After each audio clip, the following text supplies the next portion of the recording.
1번 문제 풀어보도록 하겠습니다. 라인형 안전관리 조직의 특징으로 옳은 것을 찾는 문제입니다. 자, 우리는 라인형 말고도 두 가지를 더 알고 있습니다. 먼저 첫 번째는 무엇이냐면 스태프형이 있겠고, 그 다음은 이 두 가지를 합친 라인, 스태프형이 있다라는 것을 알 수가 있습니다.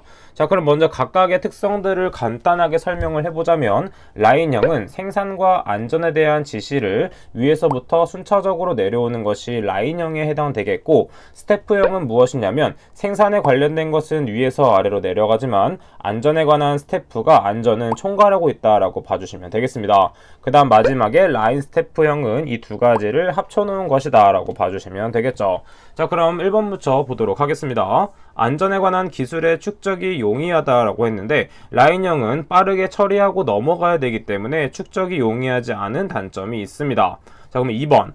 안전에 관한 지시나 조치가 신속하다라고 했는데, 왜냐하면 위에서 아래로 빠르게 진행하기 때문에 안전이나 생산에 관한 지시나 조치가 신속하다고 볼 수가 있겠죠. 따라서 옳은 보기는 2번이 된다는 것을 알 수가 있습니다. 계속해서 다음 문제 보도록 하겠습니다. 레빈의 인간행동 특성을 다음과 같이 표현하였다. 변수 P가 의미하는 것을 찾는 문제입니다. 자, 먼저 B는 무엇을 의미하냐면 행동을 의미하고, 그 다음에 F가 의미하는 것은 함수, 그 다음에 E가 의미하는 것은 환경을 의미합니다. 그 다음 마지막으로 P는 개체를 의미하며, 이 개체는 소질이라고도 볼 수가 있겠죠. 따라서 정답은 2번이 된다는 것을 찾아낼 수가 있습니다. 다음 문제 보도록 할게요. 4번 문제 보도록 하겠습니다. 재예방의 사원칙이 아닌 것을 찾는 문제입니다. 우리는 이 암기법을 활용해서 재예는 예대를 소원한다, 이렇게 암기를 해보았죠. 그래서 예대를 소원한다. 자, 그럼 예에 해당되는 것은 무엇이냐면 예방 가능, 그 다음에 대는 무엇이냐면 대책 선정, 그 다음에 소는 다시 니은을 붙여서 손실우연, 마지막으로 원은 원인 연계에 해당됩니다. 이 문제는 중요하기 때문에 반드시 이런 식으로 암기를 해주셔야 되고, 사원칙에 해당되지 않는 것은 2번이 된다는 것을 찾아낼 수가 있겠습니다. 다음 문제 보도록 할게요. 6번 문제입니다. 타인의 비판 없이 자유로운 토론을 통해서 다량의 독창적인 아이디어를 이끌어내고 대안적 해결안을 찾기 위한 집단적 사고 기법은 무엇이냐면 브레인스토밍에 해당이 됩니다. 또한 브레인스토밍을 하면 우리는 자수 대비를 암기하고 있어야겠죠. 자수 대비. 자, 이때 자는 무엇이냐면 자유분방하게 발언할 수 있다고 해서 자, 그 다음에 수는 무엇이냐면 의견을 수정할 수 있다, 수정 발언. 그 다음에 대는 무엇이냐면 대량 발언, 그리고 상대방을 비평하지 않는 비평 금지가 되겠습니다. 이 네 가지도 중요하기 때문에 반드시 암기해 주도록 할게요. 다음 문제 보도록 하겠습니다. 7번 문제. 강도율이 7인 사업장에서 한 작업자가 평생 동안 작업을 한다면 산업재해로 인한 근로손실 일수는 며칠로 예상되는가 라는 문제입니다. 자, 이렇게 한 작업자가 평생 동안 일을 했다라고 하면 바로 환산 강도율을 떠올려줘야 됩니다. 환산 강도율. 자, 환산 강도율은 강도율을 알고 있다면 우리는 풀어낼 수가 있습니다. 자, 그러면 공식을 한번 적어보도록 하겠습니다. 환산 강도율은 강도율 곱하기 분자에는 10만, 분모에는 1000을 대입해주면 되겠습니다. 자, 강도율은 7로 주어져 있기 때문에 그대로 7을 대입해서 계산을 해주면 되겠죠. 따라서 계산기에 그대로 대입을 하게 되면 700이라는 값이 나오게 되겠습니다. 따라서 정답은 3번이 된다는 것을 찾아낼 수가 있겠죠. 다음 문제 보도록 하겠습니다. 9번 문제입니다.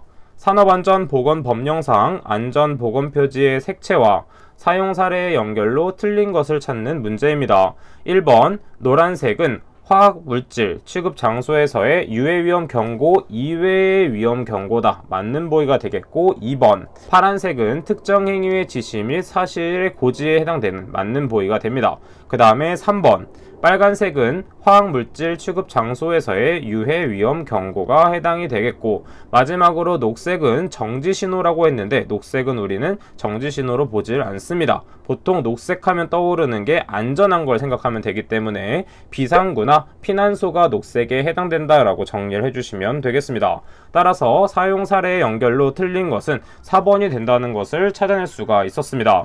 다음 문제 보도록 할게요. 11번 문제입니다. 생체 리듬의 변화에 대한 설명으로 틀린 것을 찾는 문제입니다. 1번 야간에는 체중이 감소한다. 맞는 보기. 2번 야간에는 말초 운동 기능이 증가된다고 하는데 증가되는 것이 아니라 감소된다고 봐줘야겠죠. 그 다음에 3번 체온, 혈압, 맥박수는 주간에 상승하고 야간에 감소한다. 맞는 보기. 4번 혈액의 수분과 염분량은 주간에 감소하고 야간에 상승한다. 맞는 보기가 되겠습니다. 자, 해당 문제는 틀린 것도 찾는 것도 중요하지만 나머지 보기도 따로 정리해서 암기해 주시면 되겠습니다.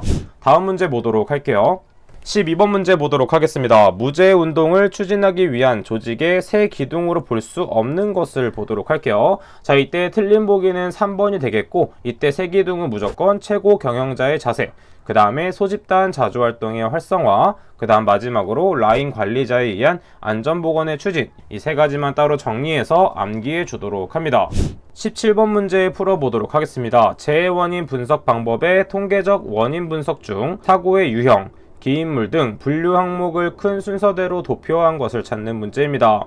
자, 해당 문제는 정답이 1번이 되겠고, 그 다음에 특성 요인도는 무엇이냐면 특성과 요인 관계를 도표로 어골상에 해당되는 것이죠. 이때 어골상은 항상 특성 요인도다. 암기를 해주시면 되겠고, 그 다음에 3번 크로스도는 무엇이냐면 2개 이상의 항목이나 요인의 상호관계를 분석할 때 사용하는 분석법이다 라고 해주시면 되고, 마지막으로 관리도는 월별로 재해 발생 건수 등의 추이를 파악해서 목표 관리가 가능한 분석법이 된다 라고 정리해 주시면 되겠습니다.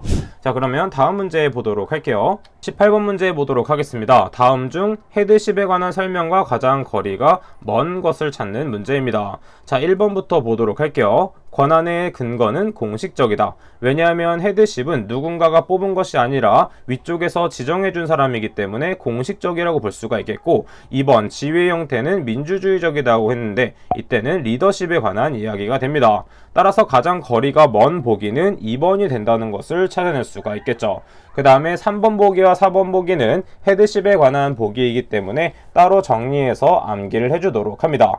자, 그럼 다음 문제 보도록 할게요. 20번 문제 보도록 하겠습니다. 안전교육의 단계에 있어 교육 대상자가 스스로 행함으로써 습득하게 하는 교육은 무엇이냐면 기능교육에 해당됩니다. 자, 이때는 우린 세 가지를 알고 있어야 되는데 지, 기, 태는 모두 알고 있어야 됩니다. 자, 이때 지식교육에 해당되는 것은 무엇에 해당되냐면 규정 및 지식을 숙지하는 것.